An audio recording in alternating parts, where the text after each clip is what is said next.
संतानहन्तारो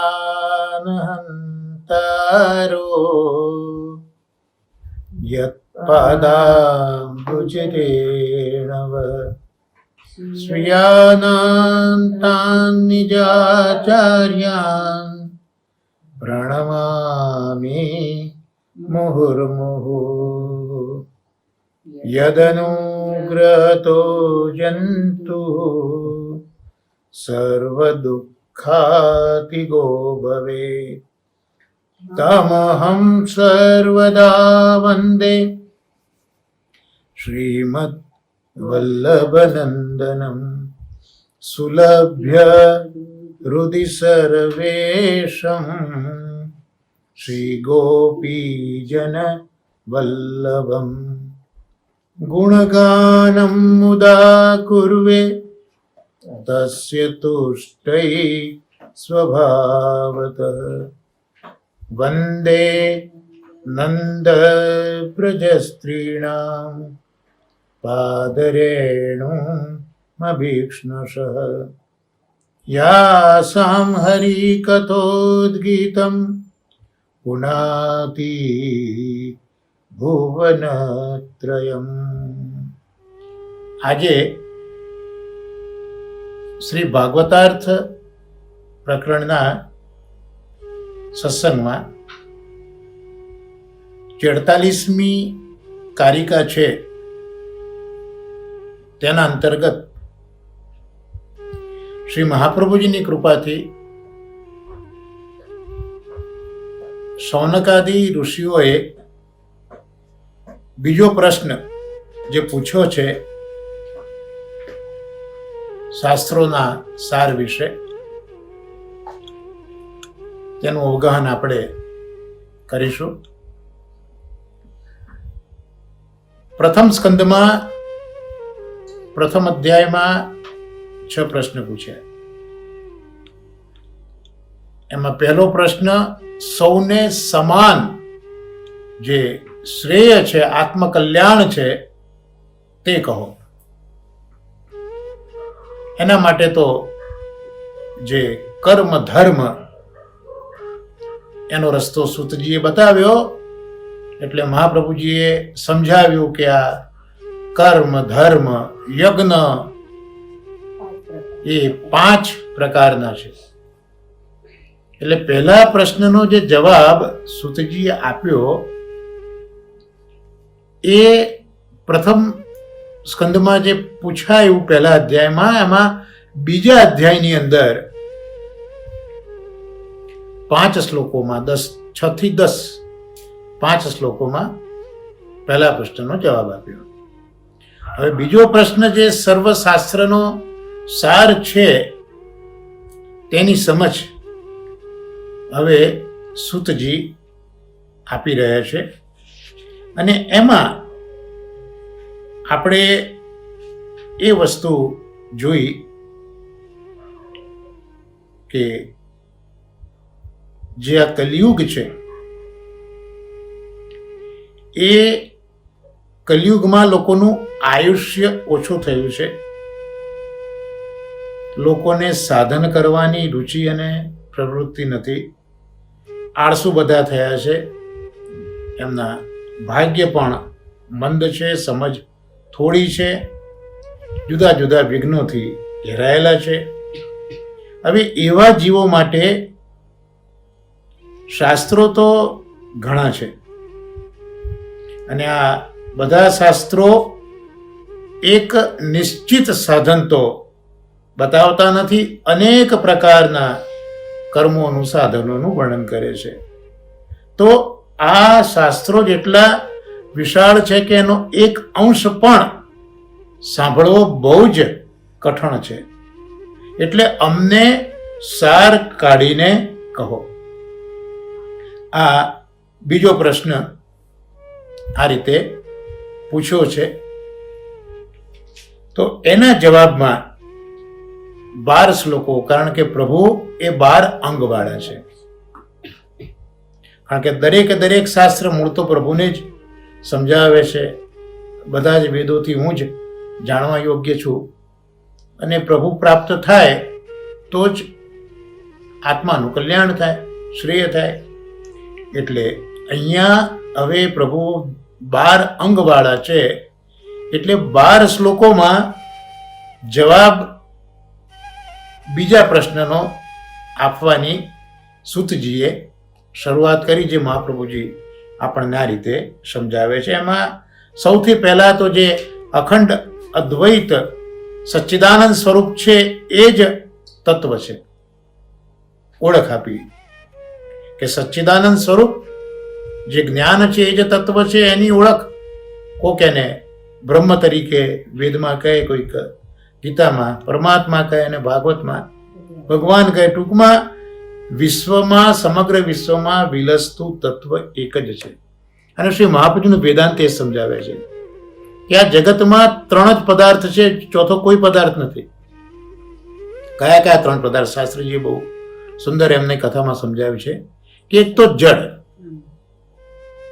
બીજું ચૈતન્ય, અને ત્રીજું આનંદ અંશ તિરોહિત છે એવા અંતર્યામી.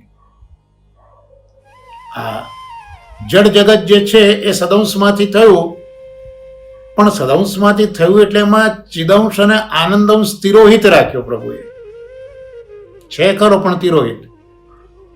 ત્યાર પછી જીવ, જડ જીવ, જેનામાં ચૈતન્ય છે પણ સાથે સાથે સદંશ એટલે પંચમહાભૂતનું ખોળીઓ સદંશ પણ છે, એટલે જીવ છે, જગત જીવ, જગત એ સદંશ જડત્વ. ત્યાર પછી જીવ, એમાં ચૈતન્ય છે એને સદંશ પણ છે, પણ જે આનંદ અંશ છે તે તિરોહિત છે. તો કઈ રીતે છે, ક્યાં રહે છે? અંતર્યામી તરીકે જીવની અંદર રહે છે. તો આ રીતે સમગ્ર વિશ્વમાં આ એક જ તત્વ જડ જીવ અને અંતર્યામી તરીકે વિલસે છે, ચોથું કોઈ જ તત્વ નથી. આ પહેલી સમજ આપી તત્વની. ત્યાર પછી આપણે 12મો શ્લોક પણ જોયો કે શ્રદ્ધાવાળા જે મુનિજનો હોય એ ભક્તિની પ્રાપ્તિ કરે છે. પણ એ ભક્તિની પ્રાપ્તિ કઈ રીતે કરે છે? ભાગવતના શ્રવણથી પ્રાપ્તિ કરે છે. એટલે વારંવાર શ્રી મહાપ્રભુજી આપણને એ જ યાદ કરાવે છે કે પ્રભુમાં જો ભક્તિ કરવી હોય ને, આપણે તો ભક્તિના જે બેતાજ બાદશાહ છે એવા શ્રી વલ્લભના સેવક છીએ. એટલે ભગવાનની ભક્તિ તો આપણે કરવાની છે જ, આપણો ધર્મ છે, પણ એ ભક્તિની પ્રાપ્તિ કઈ રીતે થાય? તો શ્રીમદ ભાગવતના શ્રવણથી જ એ ભક્તિ પ્રાપ્ત થશે. અને ભક્તિ કેવી હશે? જ્ઞાન અને વૈરાગ્યવાળી એ ભક્તિ હશે. એટલે એ ભક્તિ એક વખત જો પ્રાપ્ત થઈ ગઈ તો જે પરમાત્મા છે એનો અનુભવ હૃદયમાં થવાની શરૂઆત થાય છે. તો આ જે પ્રથમ સ્કંદના 2જા અધ્યાયમાં 12 શ્લોકનું આ અવગાહન આપણું અત્યાર સુધી શ્રી મહાપ્રભુજીની કૃપાથી થયું છે. ટૂંકમાં શ્રીમદ ભાગવતના શ્રવણમાં શ્રદ્ધા જરૂરી છે. આ અઘરું પડે છે, આ સમજાતું નથી, આ બધું જ હોવા છતાં શ્રદ્ધા ભાગવતના શ્રવણમાં ખૂબ જરૂરી છે. જો ભક્તિની પ્રાપ્તિ કરવી હોય તો.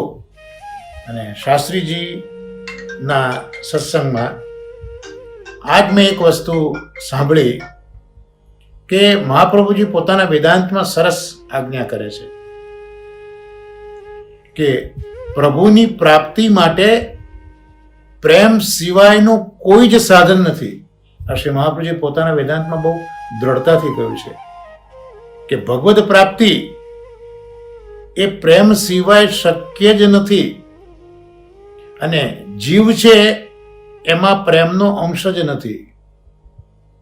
જીવમાં તો ચિદંશ છે એટલે જ્ઞાન છે, પણ પ્રેમ નથી. એના ભગવાન તો પ્રેમ સ્વરૂપ છે, અને પ્રેમ સ્વરૂપ પ્રભુને પ્રેમથી જ પ્રાપ્ત થાય, બીજો કોઈ માર્ગ નથી. મહાપ્રભુજી બહુ સ્પષ્ટત પોતાના સેવકોને સમજાવે છે. પણ પછી સવાલ એ આવ્યો કે પ્રેમ લાવવો ક્યાંથી? પ્રેમ એટલે ભક્તિ એ લાવવી ક્યાંથી? તો આચાર્ય ચરણો કહે છે કે ભાગવત જ તમને ભક્તિ આપશે. ભક્તિનો વરસાદ વરસતો નથી. ભક્તિ રસોડામાં આપણે પકવી શકતા નથી. ભક્તિ ખેતરમાં ઉગાડી શકતા નથી. ભક્તિ કોઈ મોલમાં કે મોટા સ્ટોરમાં વેચાતી મળતી નથી. પણ ભક્તિ શ્રીમદ ભાગવતમાંથી જ પ્રગટ થાય છે.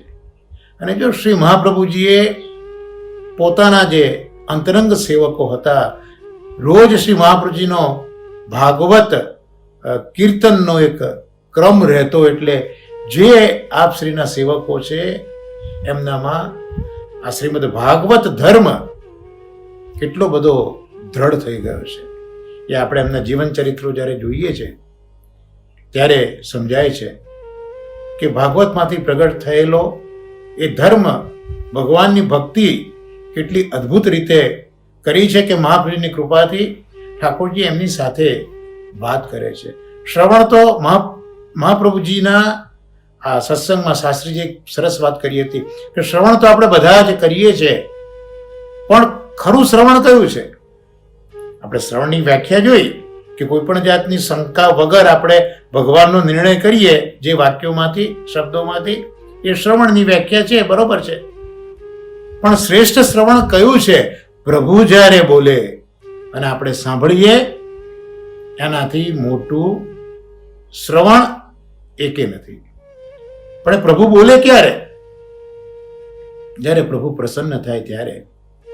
એટલે જે કંઈ આપણી આ સેવાના પ્રકાર છે એમાં પ્રભુની પ્રસન્નતાનો જ વિચાર કરવામાં આવ્યો છે.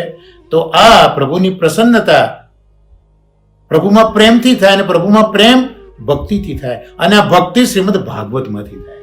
અને શ્રીમદ ભાગવતમાંથી પણ એ ભાગવતના જે શ્લોકો છે, એના શબ્દો છે, એના અર્થમાંથી પ્રગટ થાય.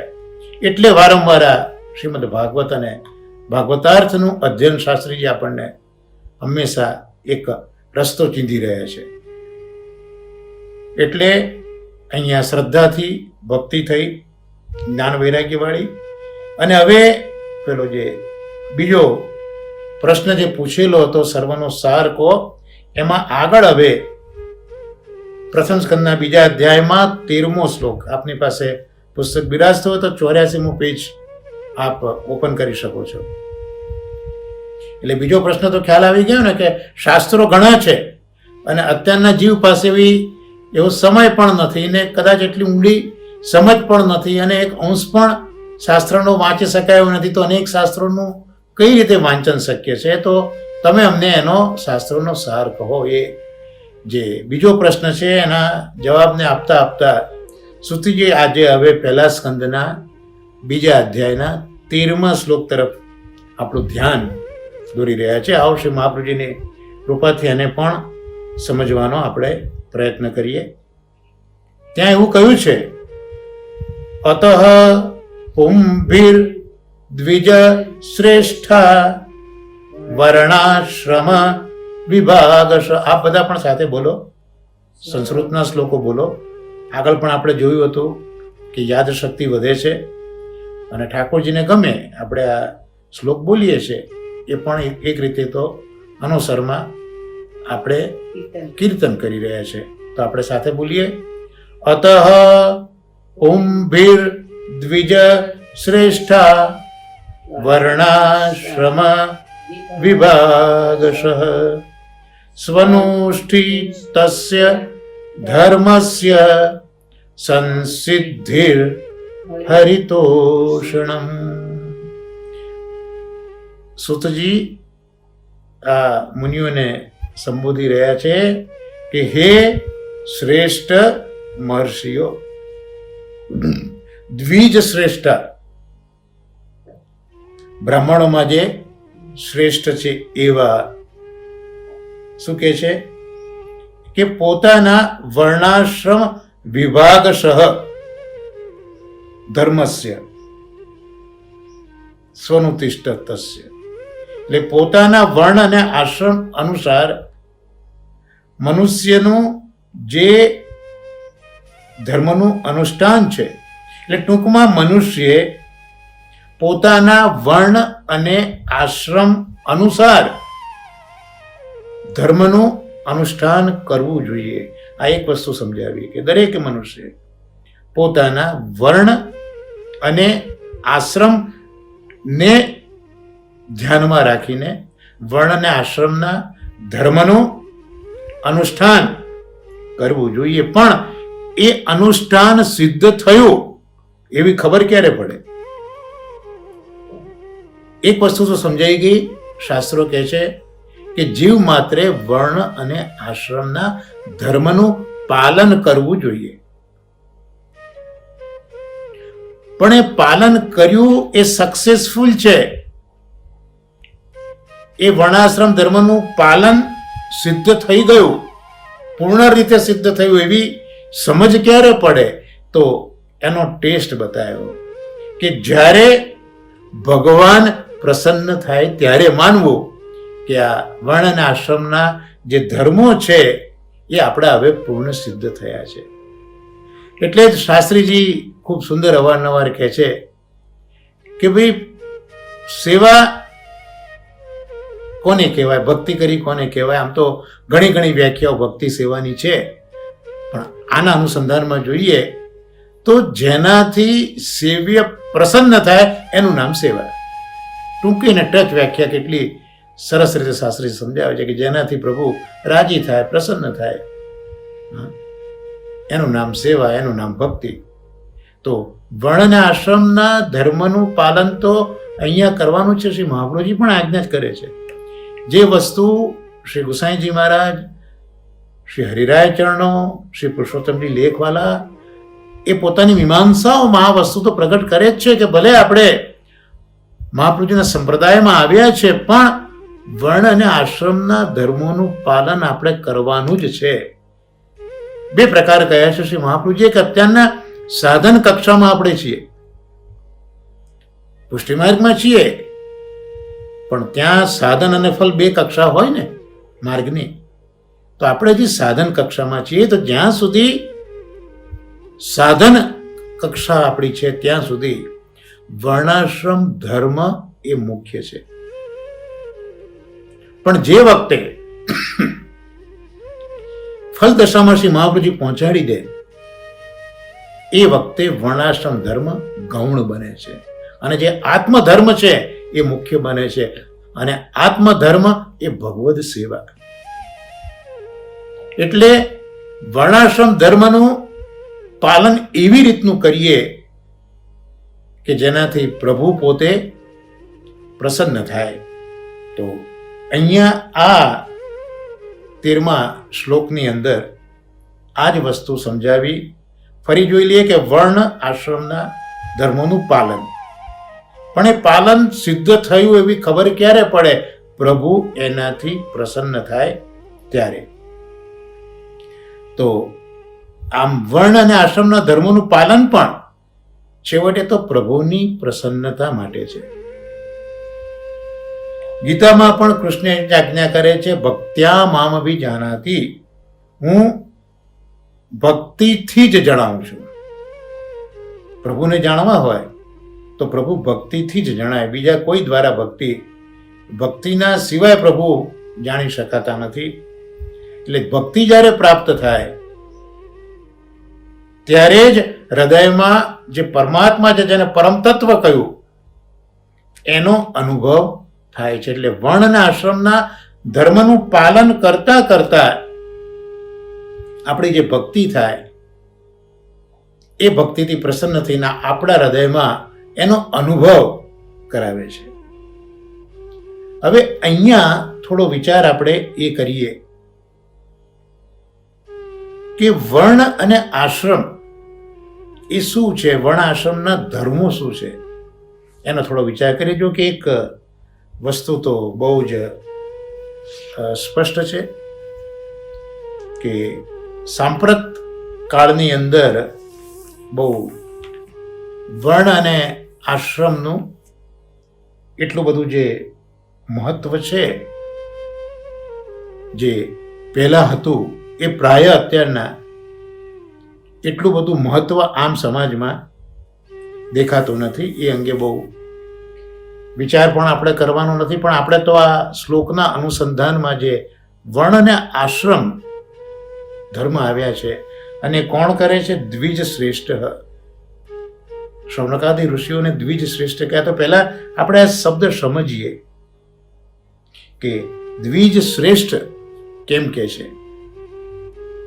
તો મહાપ્રભુજી સમજાવે છે, અને એ સમજ પરમ ભાગવત દાદાજી શ્રી કૃષ્ણ શંકર શાસ્ત્રીજી પણ આ દ્વિજ શ્રેષ્ઠ શબ્દમાં આપણને કહી રહ્યા છે કે દ્વિજ શ્રેષ્ઠ એટલે કઈ રીતે દ્વિજ શ્રેષ્ઠ? તો દ્વિજ એટલે તો બ્રાહ્મણ જે 2 વખત જન્મ લે ને એનું નામ દ્વિજ. દ્વિ એટલે 2, જ એટલે જન્મે. જેનો જન્મ 2 વખત થાય છે તે. એટલે પક્ષીઓને પણ દ્વિજ કહેવાય, કારણ કે ઈંડું એમનો પહેલો જન્મ, એમાંથી પક્ષી નીકળ્યું એટલે બીજો જન્મ, માટે દ્વિજ કહેવાય. ચંદ્ર પણ સમુદ્રમાં હતા અને પછી બહાર પ્રગટ થયા એટલે ચંદ્રને પણ દ્વિજ કહેવામાં આવે. એવી રીતે જે બ્રાહ્મણો છે એ બ્રાહ્મણો પણ જન્મ્યા બ્રાહ્મણ કુલમાં, પણ જ્યારે એ બ્રાહ્મણિક દીક્ષા લે, સંસ્કાર કરે, ત્યારે એને દ્વિજ કહેવાય. અને મજાની વાત એ છે કે ઉંમર થતા બધા દાંત પડવા માંડે આપણા, અને ઘણાને ઘડી ઉંમરે દાંત ફરીથી પાછા ઉગતા હોય છે, માટે એને પણ દ્વિજ કહેવાય. તો આમ દ્વિજ એટલે 2 વખતનો જન્મ, એનું નામ દ્વિજ. વૈષ્ણવ માટે પણ આપણે કહેવું તો કહી શકીએ કે આપણે પણ દ્વિજ છે, કારણ કે જ્યાં સુધી મહાપ્રભુજીના શરણે નહોતા ગયા ત્યાં સુધીનો એક જન્મ આપણો આદિ ભૌતિક જન્મ છે. જ્યાં 3 જન્મની કથા છે ને, તે આ જ રીતે હરિરાય ચરણો સમજાવ્યો છે ભાવ ભાવનામાં, કે અત્યારનો આપણો જન્મ છે, પ્રથમ જન્મ છે.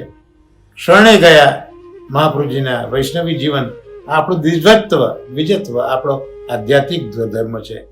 અને લીલાનો જે કંઈ ભાવ પ્રભુએ મૂક્યો હોય તે આપણો 3જો જન્મ છે. એટલે જે 3 જન્મની ભાવના આ વૈષ્ણવની વાર્તામાં આવે છે, તેનું સંકલન શ્રી હરિરાય ચરણો આ રીતે કરતા હોય છે. તો દ્વિજ એટલે 2 વખત જન્મ લે. એટલે વિપ્રકુલમાં વિપ્ર માતા પિતાને ત્યાં પ્રથમ જન્મ, આ દ્વિજનો પ્રથમ જન્મ થયો. ત્યાર પછી સંસ્કારો, અને સંસ્કારો દ્વારા એમની અંદર ગુણોનો વિકાસ થયો. એટલે સંસ્કાર થયો, ગુણોનો વિકાસ થયો, આ એમનો બીજો જન્મ. અને પોતે તો સંસ્કાર પામીને વિકસિત થયા, હવે એમનામાં તપ શક્તિ આવી, વિદ્યા શક્તિ આવી, શીલ વગેરે શક્તિઓ આવી. તો એ જ્યારે સંસ્કારોથી વિકસિત થયેલી વ્યક્તિ પોતાની આ જુદી જુદી શક્તિઓ દ્વારા જ્યારે વિશ્વનો પણ ઉત્કર્ષ કરે, પહેલા એમનો ઉત્કર્ષ તો થઈ જ ગયો, ગુણનો વિકાસ, હવે એના દ્વારા એ સમગ્ર વિશ્વના વિવિધ ક્ષેત્રોનો જ્યારે ઉત્કર્ષ કરતા હોય, એમની બધી જ શક્તિઓ જ્યારે વિશ્વના ઉત્કર્ષમાં વપરાતી હોય, ત્યારે એમનો 3જો જન્મ છે, જેને દીક્ષિત જન્મ તરીકે દાદાજી ઓળખાવે છે. અને સંસિદ્ધિ હરિતોષણમ, આપણે જોયું આ શ્લોકમાં કે વર્ણન આશ્રમના ધર્મ પાલન કર્યું, પણ સિદ્ધ થયા ક્યારે? એ પરીક્ષામાં આપણે પાસ થયા ક્યારે? હરિતોષણમ. જો હરિને સંતોષ થાય, હરિ જો પ્રસન્ન થાય, તો એ વસ્તુ આપણી આચરેલી બરોબર છે. એટલે કોઈ પણ વ્યક્તિનું ધર્મ સેવન હોય, દાદાજી સમજાવે છે, કોઈ પણ વ્યક્તિનું ધર્મ સેવન હોય, એના અંગત કે કૌટુંબિક સુખ અને સંપત્તિના વિકાસનું માત્ર કારણ ન બને. એટલે કોઈ પણ વ્યક્તિ હોય એ ધર્મનું સેવન કરે, તો એ ધર્મના સેવનથી એને પોતાને અને એના કુટુંબને જ સુખ સંપત્તિમાં વિકાસ થાય એવું માત્ર ન થવું જોઈએ.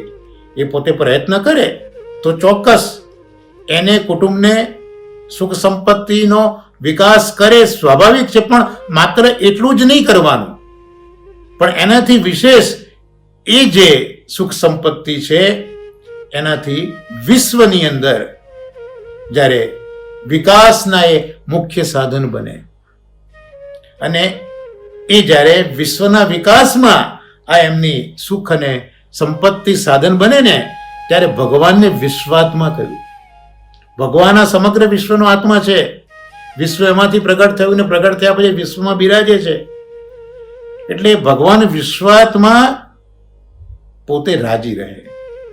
જ્યારે પોતે આચરેલા ધર્મથી જે કંઈ વિકાસ થયો છે સુખ સંપત્તિનો, એ જ્યારે વિશ્વના વિકાસમાં આપણે સદુપયોગમાં લઈએ તો એના લીધે એ વિશ્વ સ્વરૂપ ભગવાન રાજી રહે છે. એનાથી ઈશ્વર પ્રસન્ન થાય છે અને આ જ સાચો ધર્મ છે. એટલે વર્ણાશ્રમ ધર્મ પાળતા પાળતા પણ જ્યારે પ્રભુ રાજી થાય, પ્રસન્ન થાય, એ જ સાચો ધર્મ છે. હવે શાસ્ત્રીજી, પરમ ભાગવત નમનીતપ્રિય શાસ્ત્રીજી શ્રીમદ ભાગવત રસાસ્વાદમાં જુઓ ખૂબ સુંદર વર્ણાશ્રમના ધર્મોની વાત કરે છે. મેં શરૂઆતમાં જ કહ્યું કે વર્ણાશ્રમ ધર્મ અત્યારના મોટા ભાગે બહુ દેખાતો નથી, પણ અહીંયા શ્લોકની સંગતિ છે તો આપણે સમજીએ તો ખરા કે આ વર્ણાશ્રમ શું છે, ક્યાંથી આવ્યા, કોણ એના અધિકારીઓ છે, આશ્રમ ક્યાંથી પ્રગટ થયો, વર્ણ ક્યાંથી પ્રગટ થઈ. તો ખૂબ સુંદર નિરૂપણ 11મા સ્કંદમાં.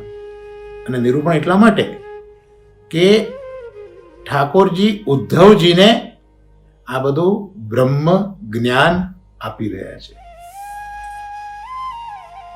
બ્રહ્મ વિદ્યાને બ્રહ્મ જ્ઞાન આપી રહ્યા છે. તો ત્યાં કહ્યું છે કે વર્ણ અને આશ્રમ એના ધર્મો એ તો દેહ ધર્મો છે. દેહ ધર્મ અને આત્માનો ધર્મ. તો વર્ણ અને આશ્રમ એ ધર્મો દેહના ધર્મો છે, જે આપણે આગળ જોયું આચાર્ય ચરણોની આજ્ઞા છે કે એ ધર્મોનું પણ પાલન તો કરવાનું જ છે. પણ એનું પાલન કઈ રીતે કરવાનું?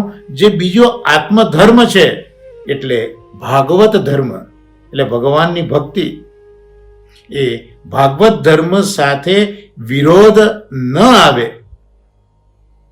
તે રીતે પાલન જો આપણે કરીએ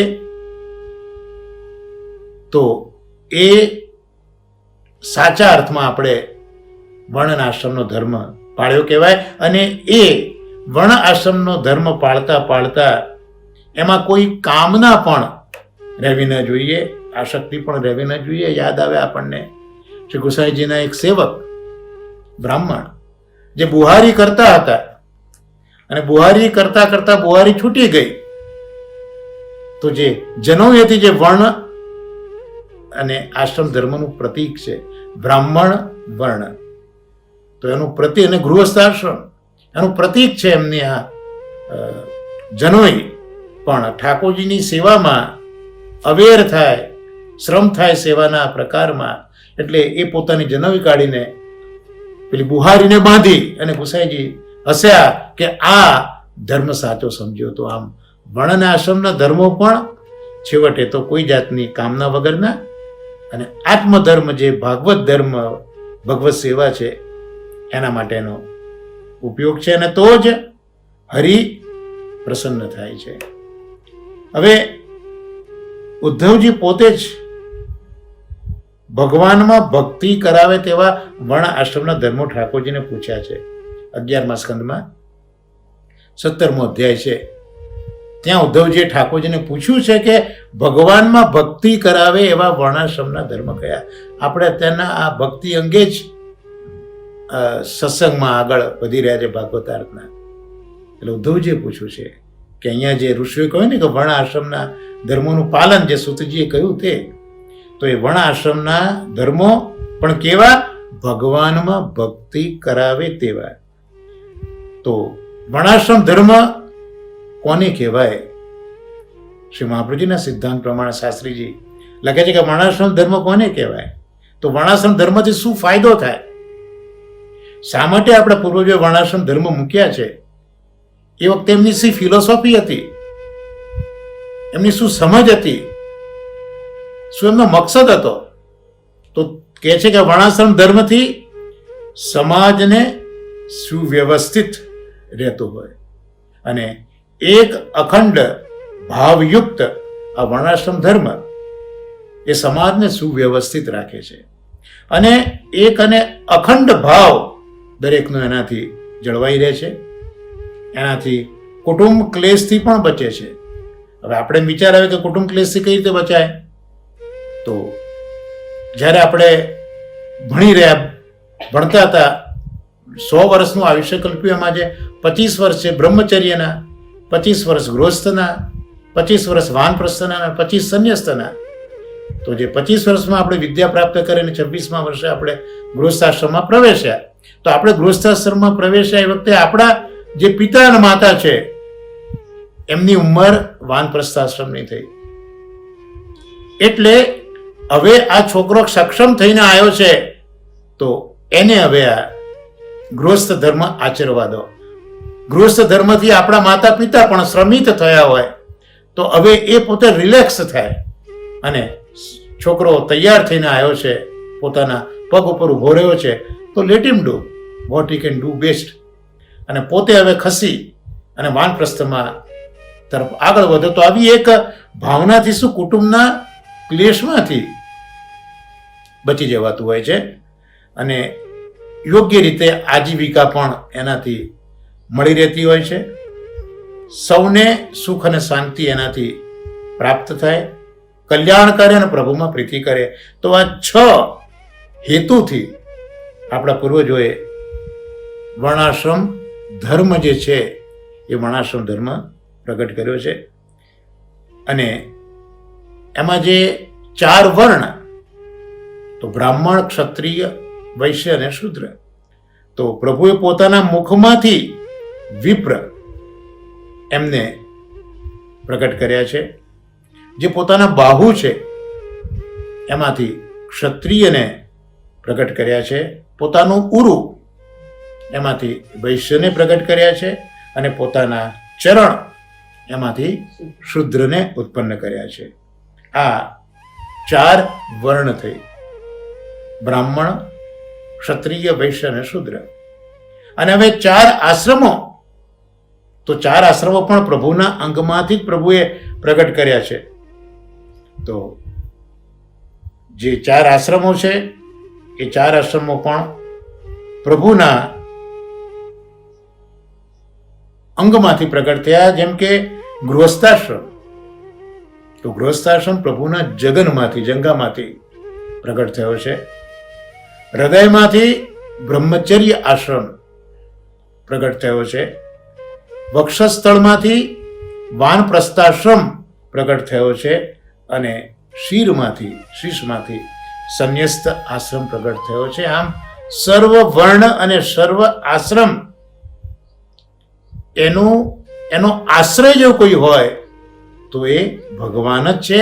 અને માટે જ આ વર્ણ અને આશ્રમના ધર્મો એવી રીતના પાળવાના કે જેથી એ જેના આશ્રય છે એવા ભગવાન એનાથી પ્રસન્ન થાય. હવે 4 યુગ છે, તો 4 યુગમાં કઈ રીતે આ વર્ણાશ્રમની શરૂઆત ક્યાં થઈ, કઈ રીતે થઈ? તો જે સતયુગ હતો એ સતયુગમાં તો એક જ વર્ણ હતી, આ 4 વર્ણ નહોતી. બ્રાહ્મણ, ક્ષત્રિય, વૈશ્ય, શૂદ્ર, એ સતયુગમાં આવી વર્ણ નહોતી. ત્યાં તો એક જ વર્ણ હતી, હંસ વર્ણ, બસ. એટલે જ લોકો જન્મથી જ કૃતકૃત્ય હતા. માટે એ સતયુગને કૃતયુગ પણ કહેવામાં આવે કે જન્મ્યા ત્યારથી જ બધા ધન્ય ધન્ય હતા, કૃતકૃત્ય હતા. એટલે સતયુગને કૃતયુગ તરીકે પણ ઓળખે.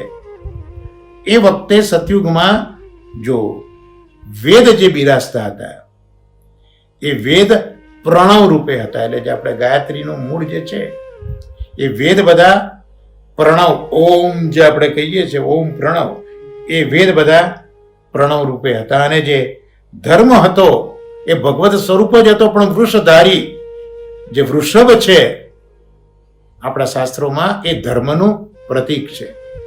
તો સતયુગમાં આ વૃષરૂપધારી ધર્મરૂપે ભગવાન હતા અને લોકો તપપરાયણ થઈ ગયા હતા અને ભગવાનનું આ હંસ રૂપનું જે આરાધન છે એ લોકો કરતા હતા. આ સતયુગના જીવોની વાત થઈ.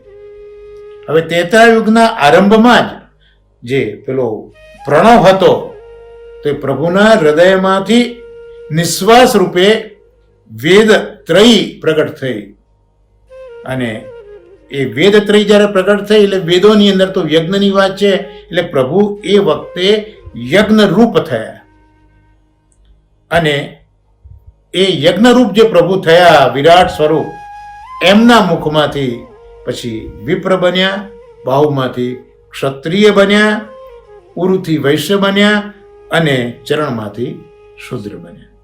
તો આ રીતે આ વર્ણ અને આશ્રમ વિશે આપણે જોયું અને મહાપુરુષજી તો ત્યાં સુધી સમજાવે છે કે આ દરેક વર્ણ આશ્રમ ધર્મની એક દેવતા હોય. એટલે ભલે બ્રાહ્મણ કુળમાં જન્મ્યા પણ એ બ્રાહ્મણ દેવતા જ્યાં સુધી એની અંદર સંસ્કારો દ્વારા ન આવે ત્યાં સુધી એ સાચો બ્રાહ્મણ બની શકતો નથી. એવી રીતે ક્ષત્રિયમાં પણ જે ક્ષાત્ર દેવતા છે એ એના શરીરમાં પ્રવેશે ત્યારે સાચા અર્થમાં ક્ષત્રિય બને છે. તો આ રીતે આ જે આપણે આ શ્રીમદ ભાગવતાર્થમાં જે 13મો શ્લોક જોયો પ્રથમ સ્કંદના 2જા અધ્યાયમાં, એનું જે વિશેષ વિવેચન છે એ પરમ ભાગવત શ્રી કૃષ્ણશંકર દાદા અને પરમ ભાગવત શ્રી નવનીતપ્રિય શાસ્ત્રીજીના સમજ જે આપી છે એ પ્રમાણે આપણે આ 13મા શ્લોકનું અવગાહન કરી અને આજનો આપણો જે ભાગવતાર્થનો સત્સંગ છે એને આપણે વિરામ આપીશું. અને હવે આપણો જે પછીનો સત્સંગ છે એમાં તો આપણે જે 5 તત્વો છે અને 5 તત્વોમાં પ્રથમ તત્વ જે આકાશ, આપણા શ્રીજી બાબા, એ શ્રીજી બાબાનું ગુણાનુવાદ આપણે કરી રહ્યા છે. ગોલોકમાં બિરાજતા હતા, પછી ભૂતલ પર આવ્યા, આ બધું આપણે પહેલા જોઈ ગયા છે. અને અત્યારના આપણે જોયું છે કે ઉર્ધ્વ ભુજાનું પ્રાગટ્ય ગિરિકંદરામાં થયેલું છે અને વ્રજવાસીઓ એનું પૂજન કરતા હતા. એમની જે કોઈ માનતા હતી એ માનતા પૂરી થતી અને એ દૂધ દહીં વગેરે પ્રભુના ભુજાને ચડાવતા અને એમની પૂજા કરતા, માનતા રાખતા અને આમ કરતા કરતા 50 કરતાં વધારે વર્ષો વીતી ગયા છે. અને હવે આગળનો ક્રમ આપણે જોઈએ કે પ્રભુની વામ ભુજાનું પ્રાગટ્ય થયું છે. શ્રાવણ સુદ પાંચમે બ્રજવાસીઓનું પૂજન કરે છે, પોતાની માનતાઓ પૂરી કરે છે અને આમ કરતા 50 વર્ષ કરતાં વધારે સમય વ્યતીત થાય છે. અને વિક્રમ સંવત 1535 ચૈત્ર વદ 11નો દિવસ છે, રવિવાર છે, મધ્યપ્રદેશ છે, ચંપારણ્યનું ધામ છે અને ત્યાં શ્રી મહાપ્રભુજીનું પ્રાગટ્ય થયું. બરોબર એ જ દિવસે, એ જ સમયે, એ જ દિવસે તો ખરું પણ એ જ સમયે શ્રી ગિરિરાજજીની જે કંદરા હતી તેમાં શ્રીનાથજીએ પોતાના મુખારવિંદના દર્શન આપ્યા. સૌથી પહેલું ઉર્ધ્વભુજાનું પ્રાગટ્ય થયું છે. ઊંચી કરેલી ભુજા આશ્રય, શ્રીમદ ભાગવતમાં 12મો સ્કંદ આશ્રય એ ઊંચી કરેલી ભુજા છે. એટલે ઠાકોરજી એ હાથ ઊંચો કરીને પોતાના આશ્રિત બનવા માટે બ્રજવાસીઓને નિમંત્રિત કરી રહ્યા છે કે આવો આવો આવો રે ભૈયા, ગ્વાલો યા પર્વત કી છૈયા. તો પહેલા ઉર્ધ્વ ભુજા પ્રગટ કરી છે અને હવે મુખારવિંદના દર્શન આપે, કારણ કે મુખારવિંદ એ વલ્લભ સ્વરૂપ છે. શ્રી વલ્લભ ઠાકોરજીના મુખારવિંદનું પ્રાગટ્ય છે અને મુખારવિંદમાં જે ઉષ્ણ ભક્તિ, તાપાત્મક ભક્તિ, એ મુખારવિંદમાં જે ભક્તિ બે પ્રકારની, એક શીતળ ભક્તિ અને એક ઉષ્ણ ભક્તિ. શીતળ ભક્તિ ચરણારવિંદમાં છે અને ઉષ્ણ ભક્તિ મુખારવિંદમાં છે. એટલે આ તો વ્રજલીલા છે. ગોપીજનોએ જે પ્રભુને સેવ્યા છે એ આ ભૂમિ છે અને ગોપીજનોની તો જે તાપ ભક્તિ છે એ તો ઉદ્ધવજી પણ જ્યાં નમી પડ્યા છે. તો પ્રભુ પોતાના મુખારવિંદના દર્શન વિક્રમ સંવત 1535માં જ્યારે શ્રી મહાપ્રભુજીનું પ્રાગટ્ય ચંપારણ્યમાં થયું છે ત્યારે આપે છે. સદુ પાંડે પાસેની પેલી ધુમર ગાય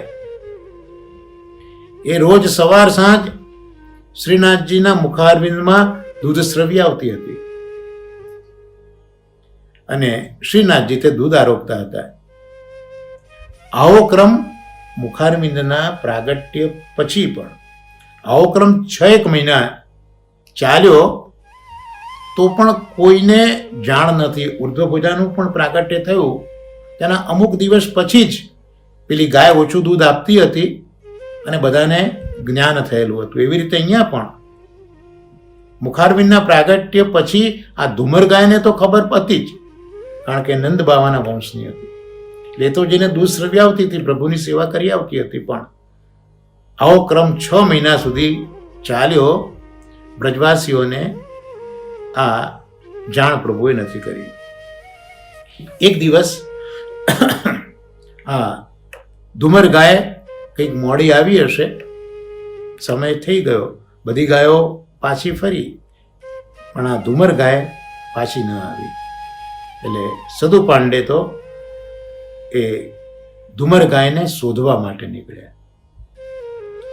તો શોધતા શોધતા એમણે જોયું કે આ ધુમર ગાય તો ગિરિરાજજી ઉપર છે અને શ્રીનાથજીને એ દૂધ આરોગાવે છે.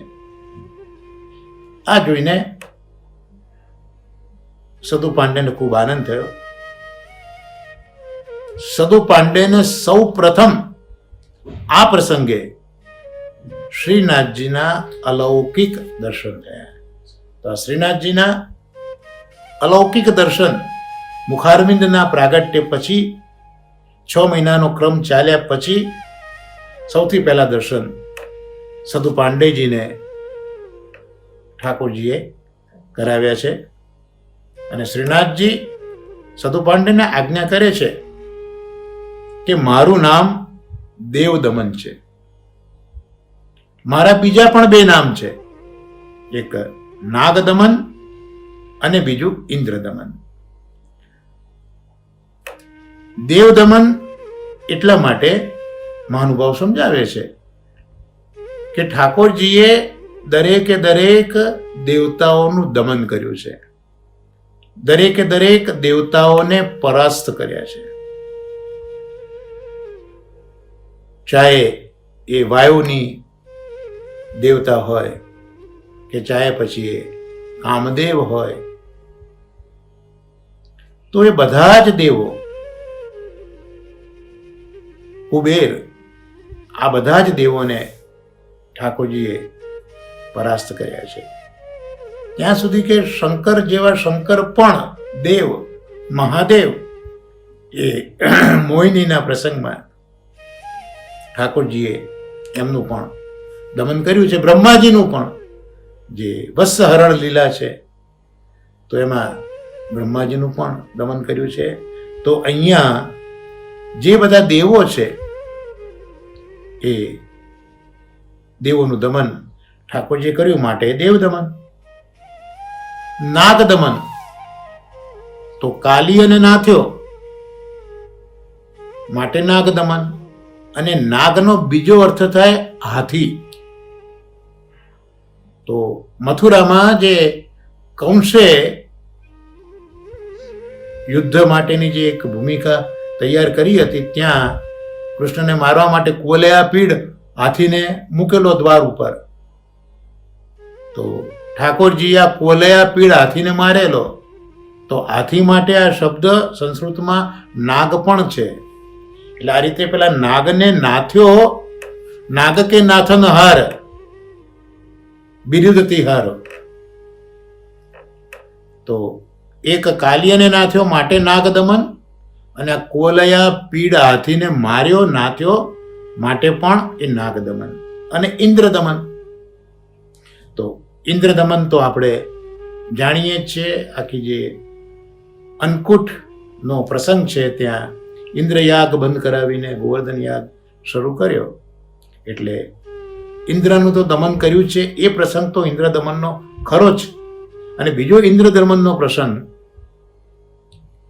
જ્યારે આપ ઇન્દ્રલોકમાં જાય છે માં અદિતિને એમના કુંડળને બધું આપવા માટે, ત્યારે એમના પત્ની પેલા ઇન્દ્રના ગાર્ડનમાં જે પારિજાતનું વૃક્ષ હતું તે જુએ છે, માગે જે નથી આપતા, ત્યારે પ્રભુ ઇન્દ્ર સાથે યુદ્ધ કરીને એ વૃક્ષને પોતાના ત્યાં લાવી અને દ્વારકામાં રોપે છે. તો આમ આ ઇન્દ્રનું દમન પણ બે રીતે, બે પ્રકારે ભગવાને કર્યું છે. તો આમાં દેવ દમન, નાગ દમન અને ઇન્દ્ર દમન ઠાકોરજી પોતે પોતાની ઇન્ટ્રોડક્શન આપે છે.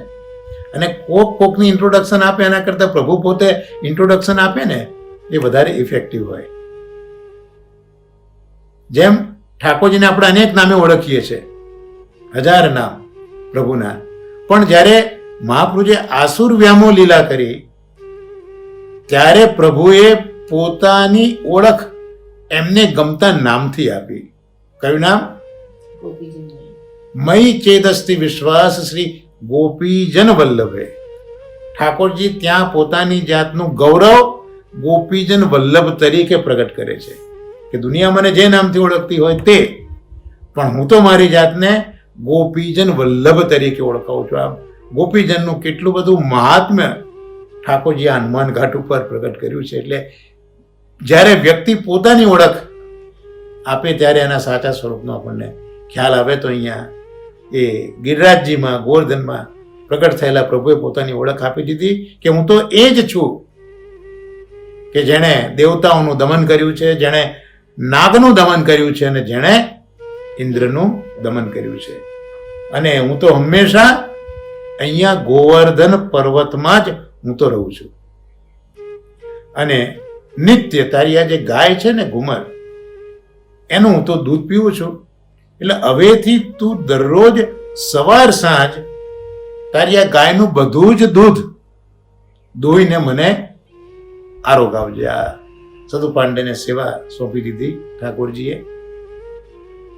સદુ પાંડે દંડવત કરે છે,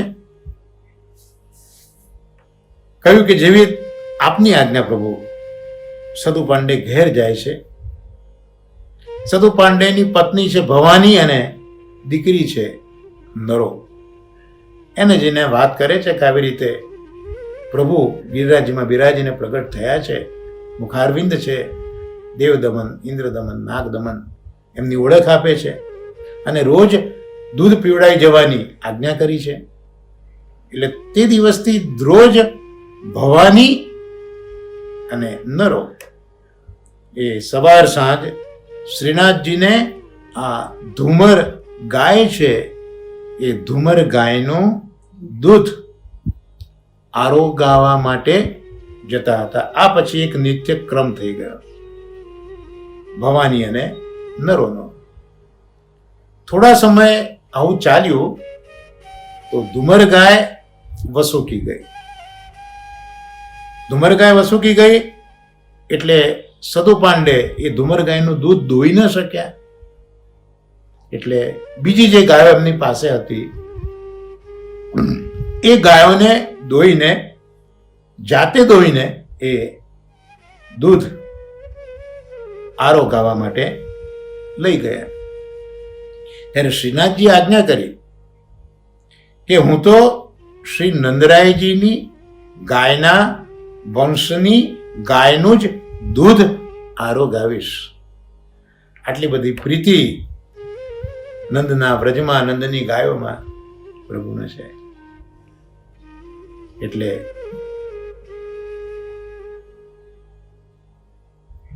માગે છે વૈષ્ણવો પણ કે જો મને ગાય બનાવો તો પણ નંદના વ્રજની ગાયોમાં મને ગાય બનાવજો. તો આવી રીતે ગાયનું દૂધ એ જે નંદરાયજીના વંશની ગાય છે એની ગાયનું દૂધ હું આરોગીશ. તો હવે એ ગાય પાછી ક્યાં છે? ઠાકોરજી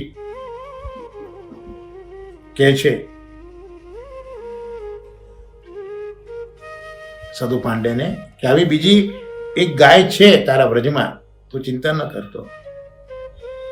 બીજી ગાય છે, એ છે ને કાલે તારા વાડામાં આવી જશે. એની મેળે જ તારા વાડામાં આવી જશે અને એનું દૂધ તું મને આરોગાવજે. હવે આ કઈ રીતે બન્યું? બીજી ગાય કઈ રીતે સતુ પાંડેના વાડામાં કઈ ગાય જે નંદ બાવાના વંશની છે, વ્રજમાં કોઈક બીજી જગ્યાએ છે, તો એ વાડામાં કઈ રીતે સતુ પાંડે ના આવી? તો આ સતુ પાંડેજી આન્યોરમાં રહે અને આન્યોરથી થોડેક દૂર એક ગામ, એટલે સારસ્વત કલ્પમાં યમુનાજીની એક ધારા ત્યાં થઈને વહેતી હતી. સારસ્વત કલ્પમાં જમનાજીની એક ધારા ત્યાં થઈને વહેતી હતી, એટલે એ ગામનું નામ હતું જમનાવતા. એ જમનાવતા ગામ નાનું સરખું ગામ, ત્યાં એક વ્રજવાસી રહે, નામ એનું ધર્મદાસ. ભગવાનના ખૂબ સુંદર ભક્ત હતા અને એમને ત્યાં આ નંદરાયજીની જે ગાયો, એનો જે વંશ, એ વંશની એક ગાય આ ધર્મદાસને ત્યાં હતી. એટલે ધુમર ગાય એ જ્યારે સતુ પાંડેને ત્યાં વસુકી ગઈ, એ દિવસે આ જે ગાય, કઈ ગાય? ધર્મદાસને ત્યાં નંદ બાવાની ગાયોના વંશની જે ગાય હતી, તે ગાય પેલી સતુ પાંડે વાળી ઘુમર વસુકી ગઈ ત્યારે આ ગાય ગિરિરાજજી ઉપર જઈ અને શ્રીનાથજીને દૂધ આરોગાઈ આવી આ ગાય જઈને, અને ત્યાં જ બેસી રહી. એટલે આ ધર્મદાસ એ વિચારમાં પડે કે મારી ગાય ક્યાં ગઈ? રાત પડી હતી. કુમનદાસે કીધું, ભાઈ તું જલ્દી તૈયાર થા. કુમનદાસ એમના ભત્રીજા કે ભાઈ જલ્દી થા. ને આ કુમનદાસ છે એ એમના કાકા ધર્મદાસ સાથે રહેતા કુમનદાસના પિતા હતા. તેમને ત્યાં જન્મ થતો નહોતો, તો જ્યારે કુંભના મેળામાં આ કુમનદાસના પિતા ગયેલા ને ત્યારે સંતોની સેવા બહુ કરેલી, ત્યારે સંતોએ આશીર્વાદ આપેલા હતા. ત્યારે આ કુમનદાસના પિતાને ત્યાં આ કુમનદાસ પુત્ર રૂપે જન્મ્યા હતા. માટે જ એમના પિતાએ આ છોકરાનું નામ કુમનદાસ રાખ્યું હતું. પછી એમનો સ્વર્ગવાસ થયો ત્યારે કાકા ધર્મદાસ આ કુમનદાસનો ઉછેર કરતા હતા. આમ કુમનદાસ એ કાકા ધર્મદાસને ત્યાં રહેતા હતા. એટલે ભત્રીજાને લઈને ધર્મદાસ પેલી ગાયને શોધવા માટે નીકળ્યા. તો ગાયને જોઈ, આ ગાયને બેઠેલી જોઈ. ઘણો પ્રયત્ન કર્યો ઉઠાવવા માટે, પણ ઉઠી નહીં.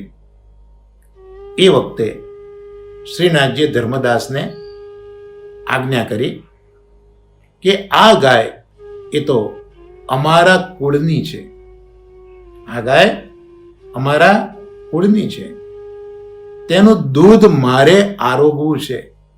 આનાથી મોટી કૃપા કઈ હોય પુષ્ટિ માર્ગમાં? જો પ્રભુ ખરેખર પુષ્ટિ પ્રગટ કરવા જ ભગવાનની પુષ્ટિ ક્યાં નથી? દરેકે દરેક જગ્યાએ ભગવાનનો અનુગ્રહ છે ને તો જ આ જગત ટકી રહ્યું છે. અસ્તિત્વ જ જો આપણું હોય તો આ ભગવાનના અનુગ્રહના લીધે છે.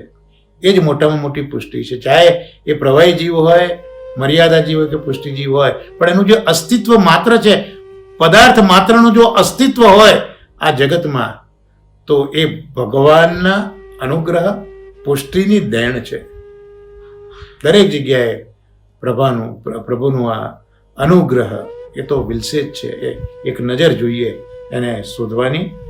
તો નાથજી કહે છે ધર્મદાસને કે આ ગાય એ તો અમારા કુળની છે, એનું દૂધ મારા આરોગવું છે, માટે આ ગાયને તું સદુ પાંડેના વાડામાં મૂકી આવ. પેલું આપણે આગળ જોયું ને કે ઠાકોરજીએ સદુ પાંડેને કહી દીધું કે તું તારે ચિંતા ન કરતો, તારા વાડામાં નંદરાયજીના વાડામાં જે ગાયો હતી એના વંશની ગાય તારા વાડામાં કાલે આવી જશે. તો પહોંચી પણ ગઈ. કઈ રીતે? તો આ રીતે પહોંચી કે કયું સદુ પાંડેના વાડામાં મૂકી આવ.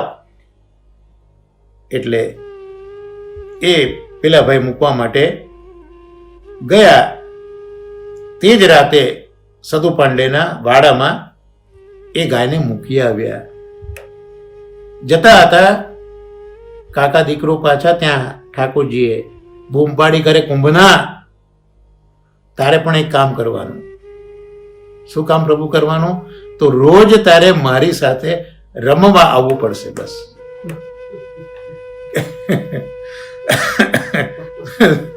શું વ્રજ વિહારી કે મહાપ્રભુજીએ જે પ્રભુની આપણને ઓળખ કરાવી છે, શું અદ્ભુત વ્યક્તિત્વ છે.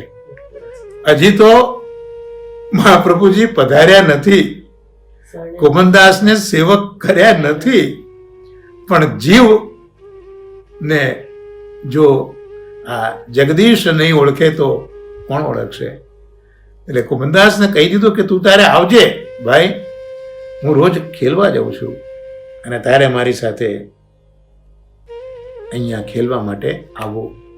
તો આવી આજ્ઞા કરી. એટલે ધર્મદાસ રાતના વાડામાં સદુ પાંડેના ગાયને મૂકી આવ્યા અને કુમનદાસજી બીજા દિવસથી ઠાકોરજીની સાથે ખેલવા માટે પધારતા. તો આજે હવે જે ઠાકોરજીનું શ્રી ગિરિરાજજીમાં પ્રાગટ્ય આપણે ક્રમશઃ શ્રી રાજજી બાવાની જ કૃપાથી અને પરમ ભગવદ રમેશભાઈ પરીખની કહાનીથી આપણે જે વિચારી રહ્યા છે, અવગાહિત કરી રહ્યા છે, તેને આપણે આજે અહીંયા આપણો સમય થયો હોવાથી આશ્રયના પદગાન સાથે વિરામ આપીશું, સાથે બોલીશું.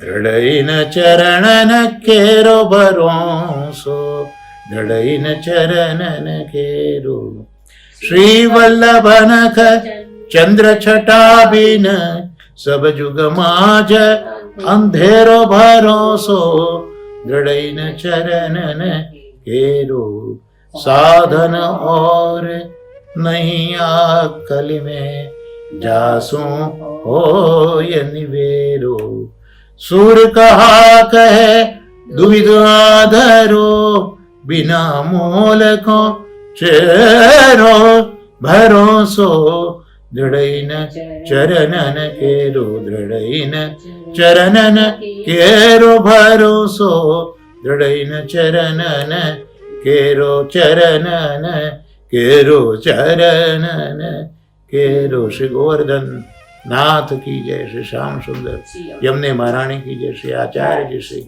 महाप्रभु जी की जय। सर्वे वैष्णवोने मारा वर्षाना भगवत स्मरण वंदन। श्री वल्लभाधीश की जय।